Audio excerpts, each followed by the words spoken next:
मेरे YouTube channel पर आप सभी लोगों का स्वागत है। मैं रंजन सर जहानाबाद फ्रॉम सृजन क्लासेज। हम लोग टाइम एंड टेंस पढ़ रहे हैं। टाइम एंड टेंस में हम लोग प्रेजेंट इंडेफिनिट टेंस के बारे में पढ़ रहे हैं, जिसमें रूल नंबर 5 तक बताए थे। कल रूल नंबर 4 ही लिखा गया था, उसको सुधार लीजिएगा। रूल नंबर 5 हो गया है। अब हम लोग रूल नंबर 6 को जानेंगे।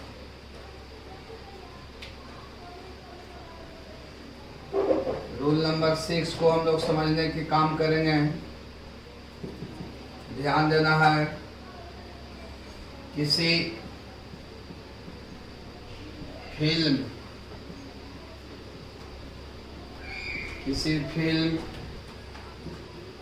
किताब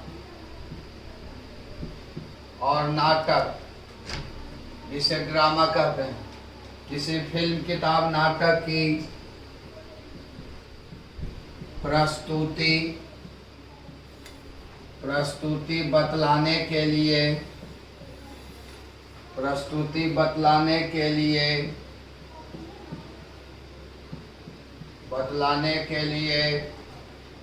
प्रेजेंट इंडेफिनिट टेंस का प्रयोग किया जाता है। प्रेजेंट इंडेफिनिट टेंस का प्रयोग किया जाता है। हम लोग याद रखेंगे, रूल नंबर 6 कहता है कि किसी फिल्म, किसी किताब, किसी नाटक की प्रस्तुति बतलाने के लिए, प्रस्तुति मतलब घटना, प्रेजेंट इंडेफिनिट टेंस का प्रयोग किया जाता है। हम लोग फिल्म देखते हैं, कोई किताब पढ़ते हैं, कोई नाटक देखते हैं, कोई नाटक पढ़ते हैं, तो उसमें बहुत सारे व्यक्ति हैं जो अपने अपने रोल को निभाता है। जैसे कोई किताब हम लोग पढ़ते हैं तो कोई लेखक है जो किसी चीज़ के बारे में वर्णन करता है। कोई फिल्म में कोई व्यक्ति है जो किसी रोल को निभाता है। कोई नाटक में है जो कोई व्यक्ति है जो किसी रोल को अभिनय करता है, तो उसी को हम कहते हैं प्रस्तुति। तो किसी भी फिल्म, किसी किताब और किसी नाटक की प्रस्तुति बतलाने के लिए, घटना बतलाने के लिए प्रेजेंट इंडेफिनिट टेंस का प्रयोग किया जाता है। यानी कोई नाटक है तो नाटक में कौन क्या चीज़ का रोल किया, नाटक क्या चीज़ पर आधारित है। जो हम किताब पढ़ रहे हैं, किताब में जो कहानी है, कविता है, वो क्या चीज़ पर आधारित है। कोई फिल्म है, वो फिल्म क्या चीज़ पर आधारित है, इसी को हम कहते हैं प्रस्तुति या घटना। तो किसी भी फिल्म, किसी भी किताब, किसी भी नाटक की प्रस्तुति बतलाने के लिए हमें प्रेजेंट इंडेफिनिट टेंस का प्रयोग करना चाहिए। यानी सब्जेक्ट के अनुसार V1 या V5, और जब निगेटिव रहे तो डू नॉट या डज नॉट का प्रयोग किया जाता है। जैसे देखिए, एग्जाम्पल से हम समझाते हैं, समझने की चेष्टा करो। देखो यहाँ, जैसे इन दिस फिल्म, इस फिल्म में अक्षय कुमार, इस फिल्म में अक्षय कुमार प्लेज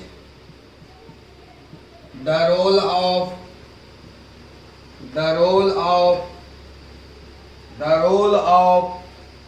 किंग। इस फिल्म में अक्षय कुमार एक राजा का रोल अभिनय करता है। In this film Akshay Kumar plays the role of king. इस फिल्म में अक्षय कुमार राजा का रोल अभिनय करता है। तो अब देखिए, यहाँ फिल्म की प्रस्तुति बतला रहा है कि फिल्म में क्या घटना घटता है। तो अक्षय कुमार क्या चीज का रोल करता है, राजा का। तो ये फिल्म की प्रस्तुति बतलाया, फिल्म की घटना बतलाया कि फिल्म में क्या होता है। तो अक्षय कुमार क्या चीज का रोल करता है, राजा का रोल करता है, अभिनय करता है। यानी ये दिए गए सेंटेंस में प्रेजेंट इंडेफिनिट टेंस का प्रयोग इसलिए किया गया कि ये सेंटेंस से फिल्म की प्रस्तुति का बोध हुआ, और फिल्म की प्रस्तुति को बतलाने के लिए हमें प्रेजेंट इंडेफिनिट टेंस का प्रयोग करना चाहिए। देखिए, अक्षय कुमार नाम है और नाम के साथ V5 का प्रयोग किया जाता है। यहाँ देखिए, प्लेज, यहाँ एस लगा हुआ है। तो किसी भी फिल्म, किताब, नाटक की प्रस्तुति बतलाने के लिए हमें प्रेजेंट इंडेफिनिट टेंस का प्रयोग करना चाहिए। प्रस्तुति का मतलब घटना, कि फिल्म में क्या कौन व्यक्ति है जो क्या चीज़ का रोल किया है, फिल्म क्या चीज़ पर आधारित है, नाटक क्या चीज़ पर आधारित है, नाटक में कौन व्यक्ति क्या चीज़ का रोल किया है, या किताब में जो लेखक हैं, कवि हैं, वो क्या चीज़ के बारे में वर्णन किए हैं, कहानी और कविता किस चीज़ पर आधारित है, उसी को हम कहते हैं प्रस्तुति। तो याद रखिएगा कि किसी भी फिल्म, किसी भी किताब और किसी भी नाटक की प्रस्तुति बतलाने के लिए हमें प्रेजेंट इंडेफिनिट टेंस का प्रयोग करना चाहिए। सब्जेक्ट के अनुसार V1 या V5, जब निगेटिव रहेगा तो डू नॉट या डज नॉट का प्रयोग किया जाता है।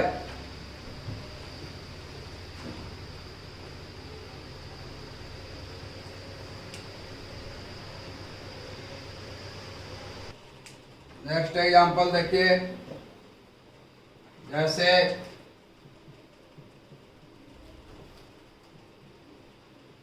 इन दिस ड्रामा, इस नाटक में, इन दिस ड्रामा, इस नाटक में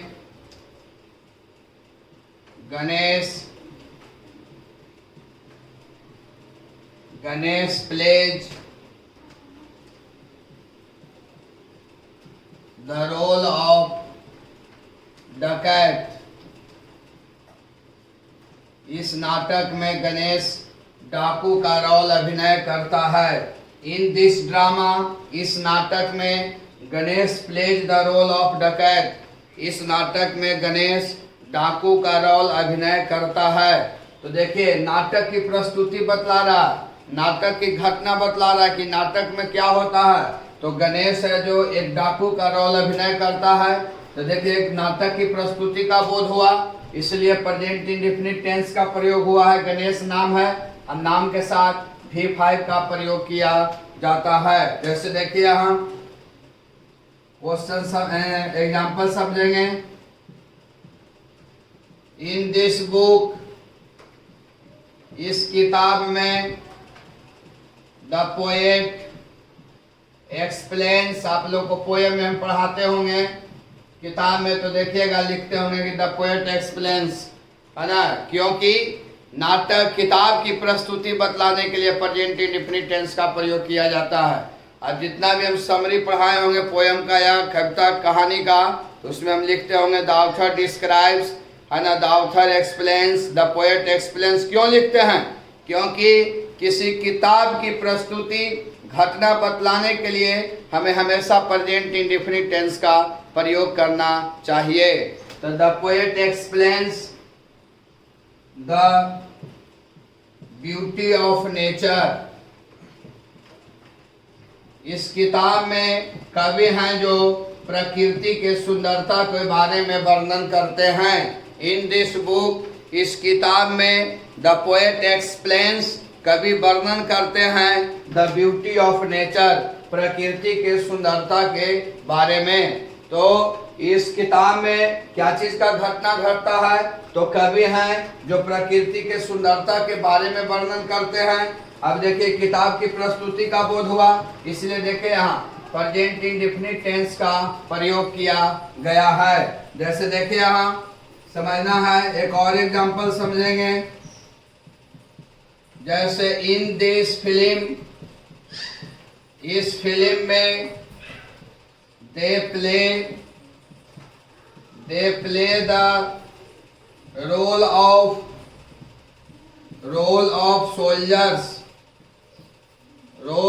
सोल्जर्स।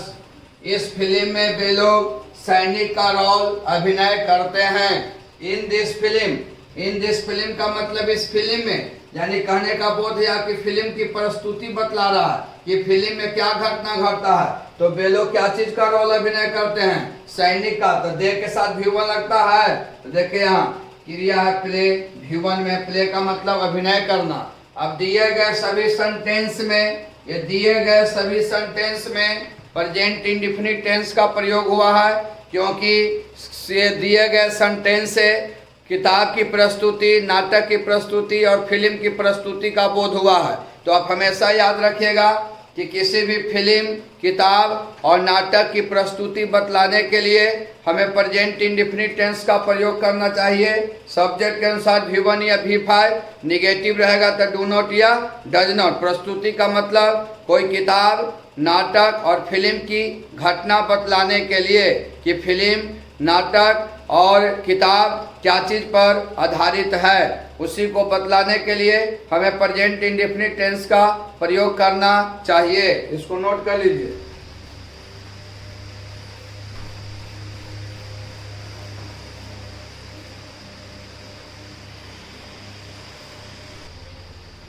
चले देखिए अब 7 क्या कहता है, रूल नंबर 7, रस्मों, रिवाजों तथा प्रथाओं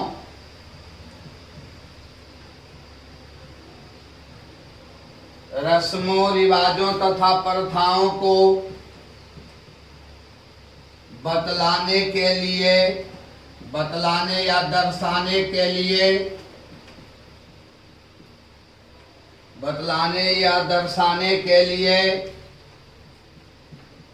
प्रेजेंट इंडेफिनिट, प्रेजेंट इंडेफिनिट,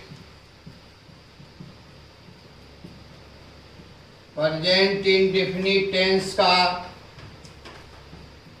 प्रयोग किया जाता है, प्रयोग किया जाता है। शुरू से अंत तक पहले वीडियो को देखिएगा, कॉपी में नोटबुक में लिखिएगा, उसके बाद समझना है ना। नोट कॉपी जो बनाया उसको 2-3 बार आपको पढ़ना है, 4 बार, है ना। हर एक चीज़ में आपको न्यू मिलेगा, है ना, क्योंकि ऑब्जेक्टिव हो गया, शुरू से बताए थे, है ना, कि एक ही जैसा पढ़ाना नहीं है, क्योंकि ऑब्जेक्टिव कहीं से भी पूछ सकता है ना। और जो भी ओल्ड स्टूडेंट हैं, जो पास आउट हो गए हैं, वो भी देखिए कि सर के आज क्या नए रूल को अप्लाई किए हैं, वो आप लोग भी को समझना है, क्योंकि अभी लोग बैठे हैं घर पर, तो घर पर ही हैं, क्योंकि अभी तो रिजल्ट आया नहीं, इसलिए देखिए कि और कौन कौन से रूल न्यू आया है ना, और कौन कौन सी सर हैं जो ग्रामर में और डीपली तरीका से बता रहे हैं, तो आप लोग भी फॉलो कीजिएगा। बहुत सारे आपका रूल है जो न्यू है, क्योंकि ऑब्जेक्टिव आने से कहीं से भी प्रश्न आ सकता है, इसलिए हर एक चीज़ को फॉलो कीजिएगा। प्रैक्टिस सेट जो हम देते हैं उसको हर हाल में बनाना है, क्योंकि वो सभी रिलेटेड रहेगा एग्जाम से रिलेटेड सब क्वेश्चन उसमें रिलेटेड रहेगा, इसलिए उसको नज़रअंदाज मत कीजिएगा, तो फिर कोई फ़ायदा होने वाला नहीं है। टेलीग्राम से जुड़िए और प्रैक्टिस सेट को हर हाल में सोल्व करना है, क्योंकि वो सभी ऑब्जेक्टिव रिलेटेड रहेगा आपको फाइनल एग्जाम से। अब देखिए, रस्मों, रिवाजों तथा प्रथाओं को बतलाने या दर्शाने के लिए प्रेजेंट इंडेफिनिट टेंस का प्रयोग किया जाता है। रस्म रिवाज आप लोग समझ रहे हैं, है ना।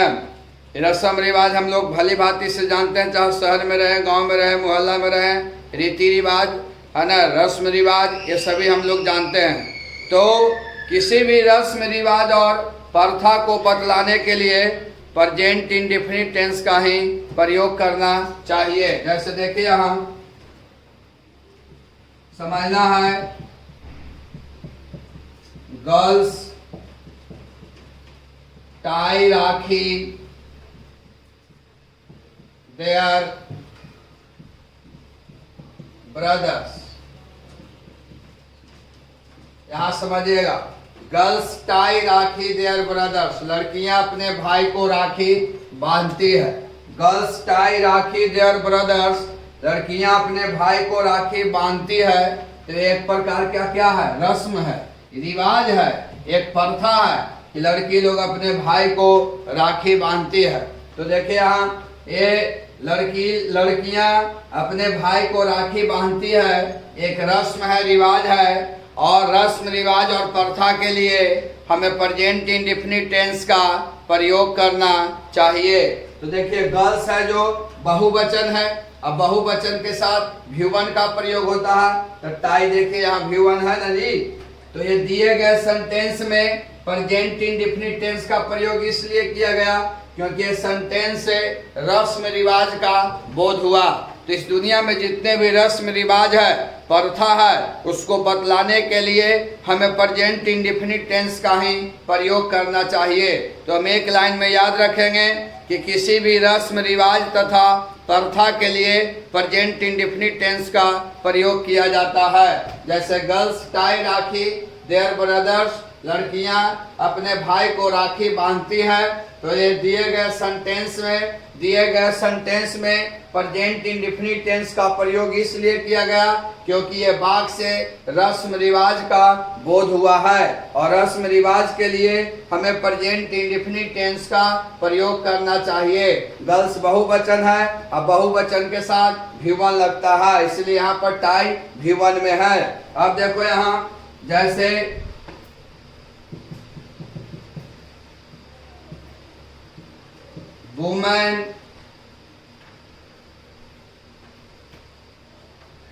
woman takes new sari with his husband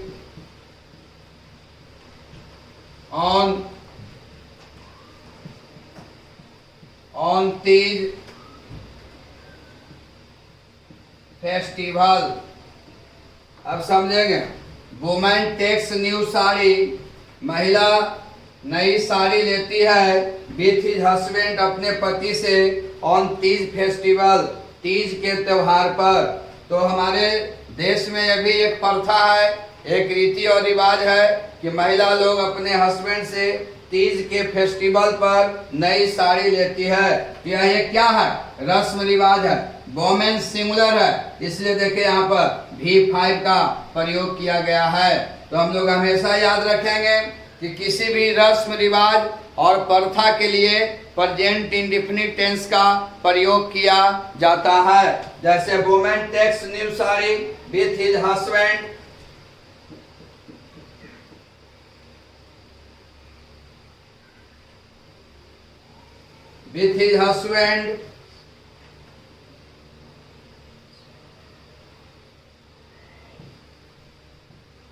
with his husband on Teej festival, महिला अपने पति से तीज के त्योहार पर एक नई साड़ी लेती है। तो ये दिए गए सेंटेंस में प्रेजेंट इंडेफिनिट टेंस का प्रयोग इसलिए किया गया है क्योंकि ये दिए गए वाक्य से रस्म रिवाज का बोध हुआ है ना, इसलिए प्रेजेंट इंडेफिनिट टेंस का प्रयोग किया गया है। वुमेन का मतलब महिला, एक महिला का बोध हुआ, सिंगुलर सब्जेक्ट है, इसलिए यहाँ पर V5 का प्रयोग किया गया है। और V5 कौन टेंस में लगता है? प्रेजेंट इंडेफिनिट टेंस में। जैसे गर्ल्स कीप फास्ट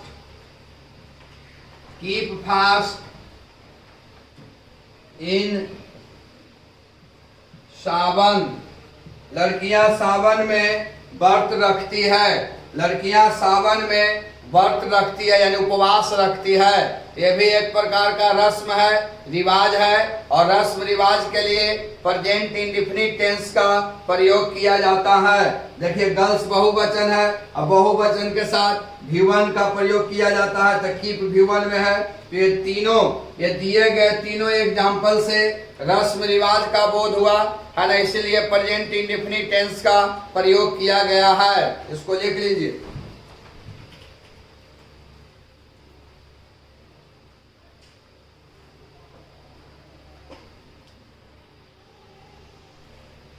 इसमें 2 या 3 स्पेशल रूल है, कंडीशन वाला है। एक है कि भविष्य में जब बोध होता है तो प्रेजेंट इंडेफिनिट टेंस का प्रयोग होता है, कोई काम भविष्य में होता है। जैसे कल प्रधानमंत्री दिल्ली जाएंगे, है ना, देखने में लग रहा है कि ये फ्यूचर इंडेफिनिट टेंस का वाक्य है, लेकिन आंसर हम लोग देते हैं प्रेजेंट इंडेफिनिट टेंस में। तो जो 2-3 और रूल है स्पेशल टाइप को, वो आपको लास्ट में बता दिया जाएगा, है ना, इसलिए घबराना नहीं है, क्योंकि जितने भी टेंस का स्पेशल रूल है सबको एक जगह बतला देंगे हेडिंग देकर। इसलिए अब हम लोग दूसरा चीज सीखेंगे टाइम एंड टेंस में। दूसरा टेंस के बारे में वो है present indefinite tense, present continuous tense.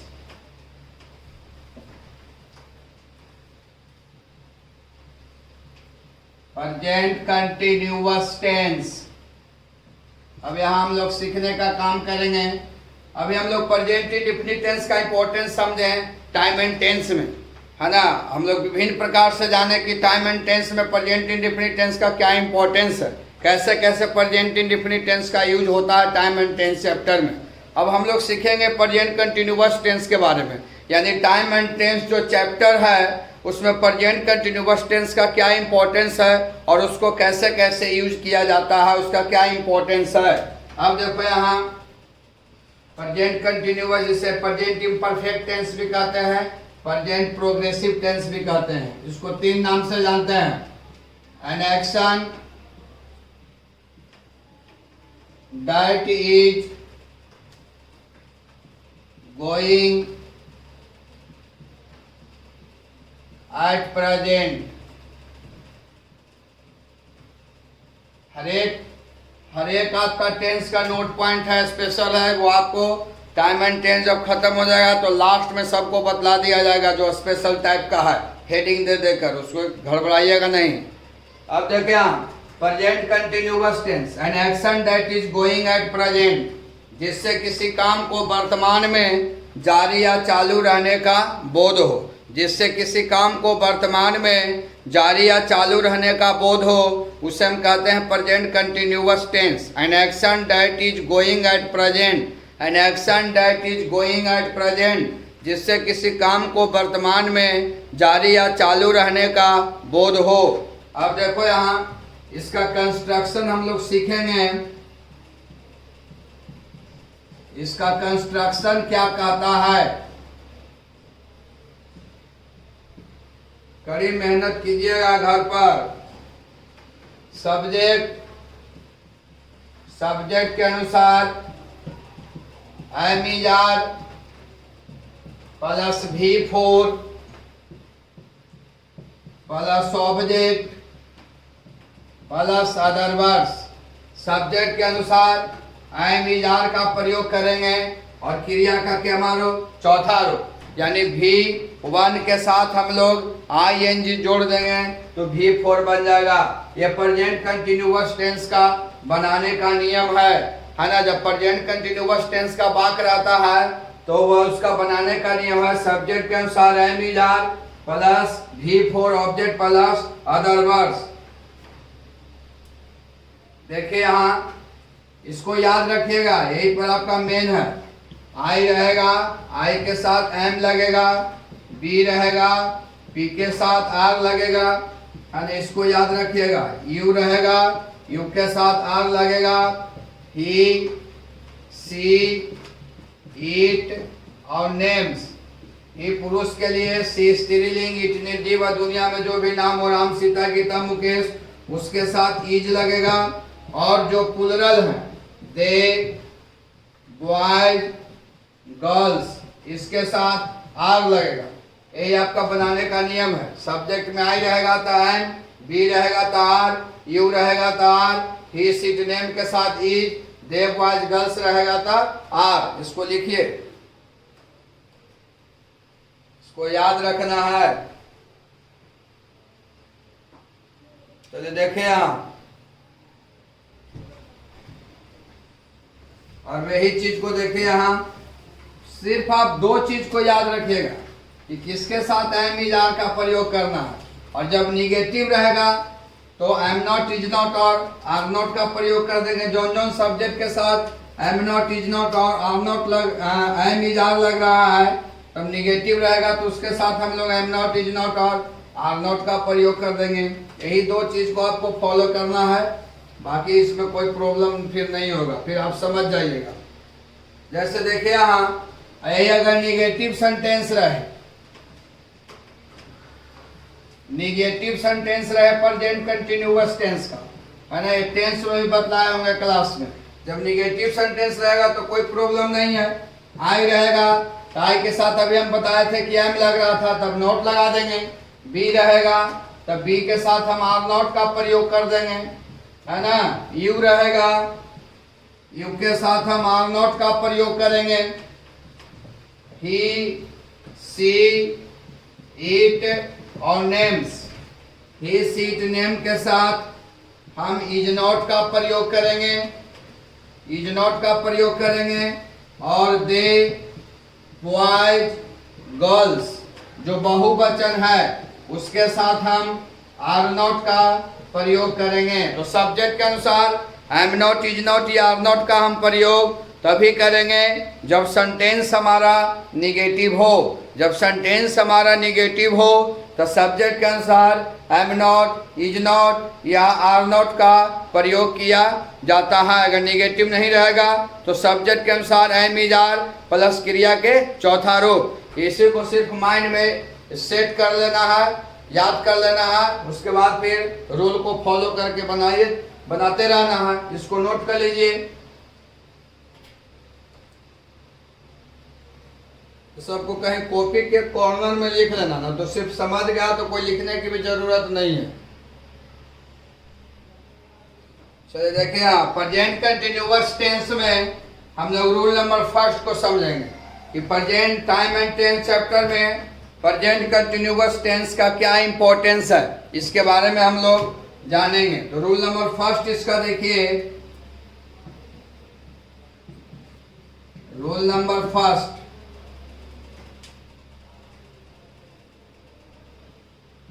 Rule number first समझेंगे। जब कोई क्रिया का मतलब काम, जब कोई क्रिया वर्तमान में जारी या चालू रहने का बोध हो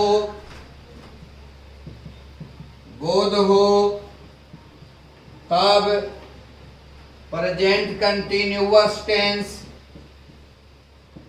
तब present continuous tense, present continuous tense का प्रयोग किया जाता है, प्रयोग किया जाता है। समझना है, जब कोई क्रिया वर्तमान में जारी या चालू रहने का बोध हो, जब कोई क्रिया यानी जब कोई काम वर्तमान में जारी या चालू रहने का बोध हो तब प्रेजेंट कंटिन्यूअस का प्रयोग करेंगे। यानी सब्जेक्ट के अनुसार am, is, are, V4 negative रहेगा तो सब्जेक्ट के अनुसार एम नॉट, इज नॉट या आर नॉट का हम प्रयोग करने का काम करेंगे।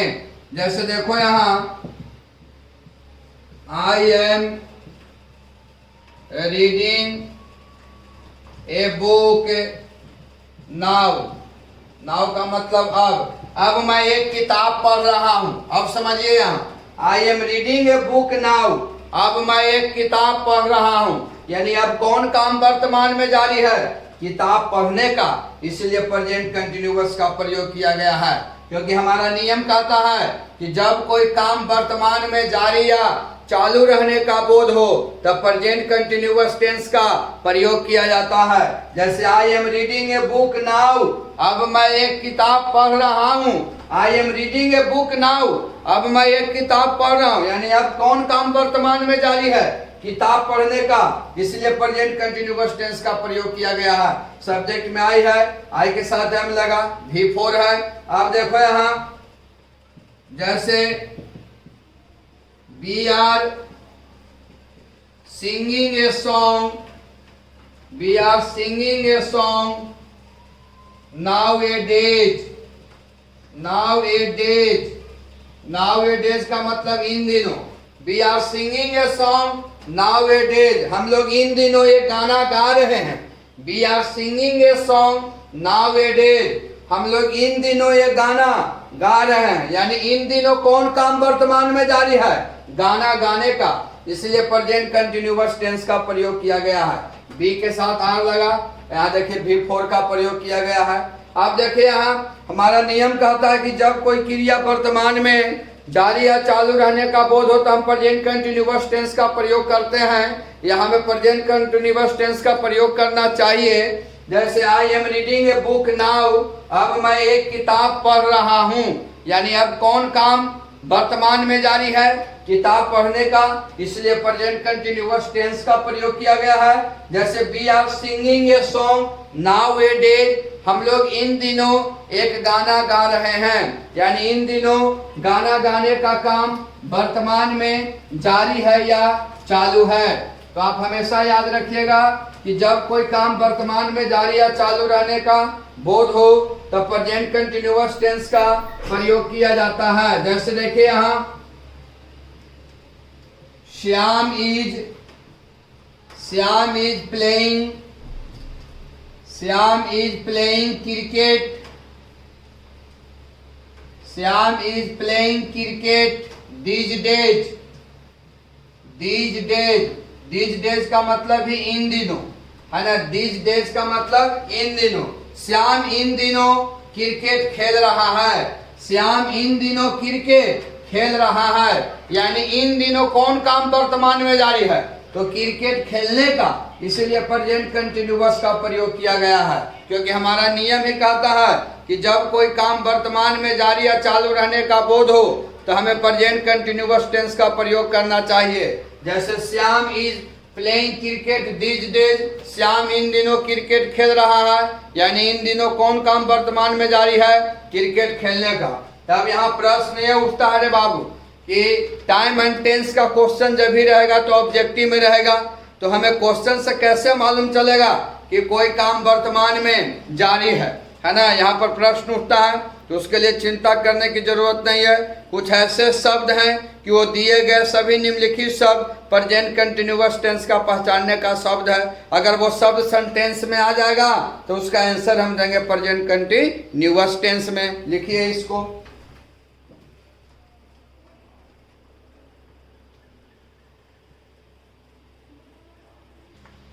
चलो देखो यहाँ वर्ड्स फॉर आइडेंटिफिकेशन, यही आपका मेन है, इसको याद रखिएगा।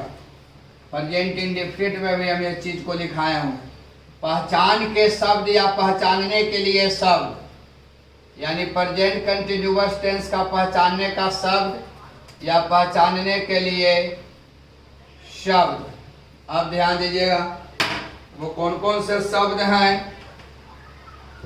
वो शब्द है नाउ, नाउ का मतलब अब, नाउ ए डेज,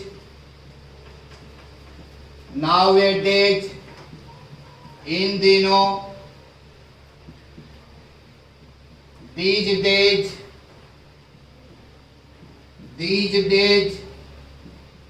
इन दिनों,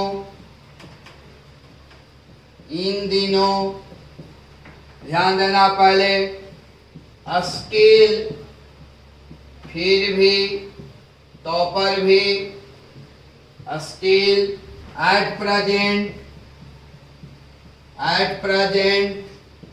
इस समय, एट मूवमेंट, इस क्षण, एट मूवमेंट, इस क्षण। अब देखो ये दिए गए सभी निम्नलिखित शब्द प्रेजेंट कंटिन्यूअस टेंस का पहचानने का शब्द है। ये दिए गए सभी निम्नलिखित शब्दों में से कोई भी शब्द सेंटेंस में दिया हुआ रहे तो उसका आंसर हम देंगे प्रेजेंट कंटिन्यूअस टेंस में। और जब भी क्वेश्चन रहेगा तो ये दिए गए निम्नलिखित शब्द जरूर रहेगा। तो सबसे आसान तरीका है रे बाबू कि शब्द को याद करना पड़ेगा। आपको प्रेजेंट इंडेफिनिट टेंस में भी पहचान के शब्द लिखाए होंगे। देखिए दोनों का शब्द एक नहीं है, प्रेजेंट इंडेफिनिट का अलग शब्द है पहचानने का और प्रेजेंट कंटिन्यूअस का अलग शब्द है। यानी हम लोग कह सकते हैं कि nowadays, these days, still, at present, at movement, ये दिए गए सभी निम्नलिखित शब्द प्रेजेंट कंटिन्यूअस टेंस का पहचानने का शब्द है। और ये दिए गए निम्नलिखित शब्दों से किसी काम को वर्तमान में जारी या चालू रहने का बोध होता है। इसलिए हम लोग रूल को उतना याद नहीं रखेंगे, ऐसे कि रट्टा मारना कि जिससे किसी काम को वर्तमान में जारी या चालू रहने का बोध हो तो प्रेजेंट कंटिन्यूअस का प्रयोग करना है। रट्टा मारना है, यह पहचान के शब्द को, इसको याद रखिएगा कि अगर आपके वाक्य में, आपके क्वेश्चन में, आपके सेंटेंस में ये दिए गए निम्नलिखित शब्दों में से कोई भी शब्द सेंटेंस में दिया हुआ रहे तब हमें आंसर देना है प्रेजेंट कंटिन्यूअस टेंस में। सब्जेक्ट के अनुसार है मिजाज, क्रिया के चौथा रूप अगर निगेटिव रहेगा तो सब्जेक्ट के अनुसार एम नॉट, इज नॉट या आर नॉट का प्रयोग करेंगे। इसलिए दिए गए सभी निम्नलिखित शब्द को याद रखना है। ये दिए गए सभी निम्नलिखित शब्द प्रेजेंट कंटिन्यूअस टेंस का पहचानने का शब्द है और ये दिए गए निम्नलिखित शब्दों में से कोई भी शब्द सेंटेंस में दिया हुआ रहे तो उसका आंसर हमें प्रेजेंट कंटिन्यूअस टेंस में देना चाहिए। सब्जेक्ट के अनुसार है मिजाज और क्रिया के चौथा रूप अगर निगेटिव रहे तो सब्जेक्ट के अनुसार एम नॉट, इज नॉट या आर नॉट का प्रयोग करना चाहिए। इसलिए आप हमेशा ये दिए गए निम्नलिखित शब्दों को हो याद रखना है। अगर ये दिए गए निम्नलिखित शब्द में से कोई भी शब्द आ जाएगा और उसका आंसर आप प्रेजेंट कंटिन्यूअस टेंस में न देकर कोई दूसरा टेंस में दे दिए तो वह आंसर रॉन्ग हो जाएगा, वो सेंटेंस भी रॉन्ग हो जाएगा, क्योंकि ये दिए गए सभी निम्नलिखित शब्द प्रेजेंट कंटिन्यूअस टेंस का पहचानने का शब्द है। इसलिए दिए गए निम्नलिखित शब्दों में से कोई भी शब्द सेंटेंस में दिया हुआ रहे तो हमें उसका आंसर देना चाहिए प्रेजेंट कंटिन्यूअस टेंस में। सब्जेक्ट के अनुसार है मिजाज, क्रिया के चौथा रूप निगेटिव रहे तो सब्जेक्ट के अनुसार एम नॉट, इज नॉट या आर नॉट। बाकी कल हम लोग इस पर एग्जाम्पल बतलाएंगे इसका कैसे क्वेश्चन रहेगा। बाकी हम लोग कल नेक्स्ट वीडियो में मिलते हैं।